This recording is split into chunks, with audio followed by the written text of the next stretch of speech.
Chapter 11. Nightgown.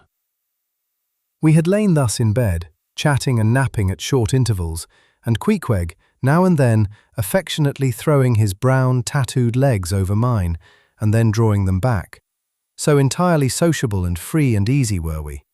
When at last, by reason of our confabulations, what little nappishness remained in us altogether departed, and we felt like getting up again, though daybreak was yet some way down the future.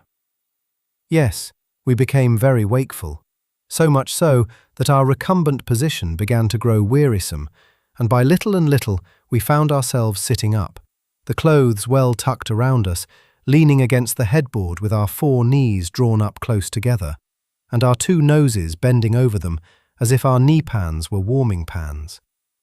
We felt very nice and snug, the more so since it was so chilly out of doors, indeed out of bedclothes too, seeing that there was no fire in the room. The more so, I say, because truly to enjoy bodily warmth, some small part of you must be cold, for there is no quality in this world that is not what it is merely by contrast. Nothing exists in itself. If you flatter yourself that you are all over comfortable and have been so a long time, then you cannot be said to be comfortable any more. But if, like Queequeg and me in the bed, the tip of your nose or the crown of your head be slightly chilled, why then indeed, in the general consciousness, you feel most delightfully and unmistakably warm. For this reason, a sleeping apartment should never be furnished with a fire, which is one of the luxurious discomforts of the rich. For the height of this sort of deliciousness is to have nothing but the blanket between you and your snugness and the cold of the outer air. Then there you lie, like the one warm spark in the heart of an Arctic crystal.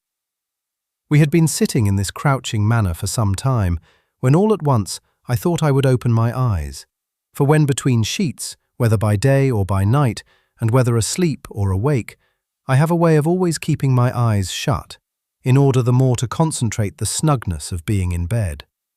Because no man can ever feel his own identity aright, except his eyes be closed.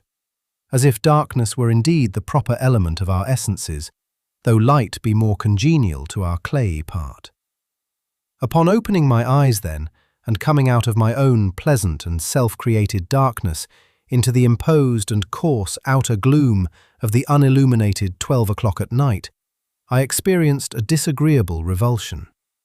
Nor did I at all object to the hint from Queequeg that perhaps it were best to strike a light, seeing that we were so wide awake. And besides, he felt a strong desire to have a few quiet puffs from his tomahawk. Be it said that though I had felt such a strong repugnance to his smoking in the bed the night before, yet see how elastic our stiff prejudices grow when love once comes to bend them. For now, I liked nothing better than to have Queequeg smoking by me, even in bed, because he seemed to be full of such serene household joy then. I no more felt unduly concerned for the landlord's policy of insurance. I was only alive to the condensed, confidential comfortableness of sharing a pipe and a blanket with a real friend.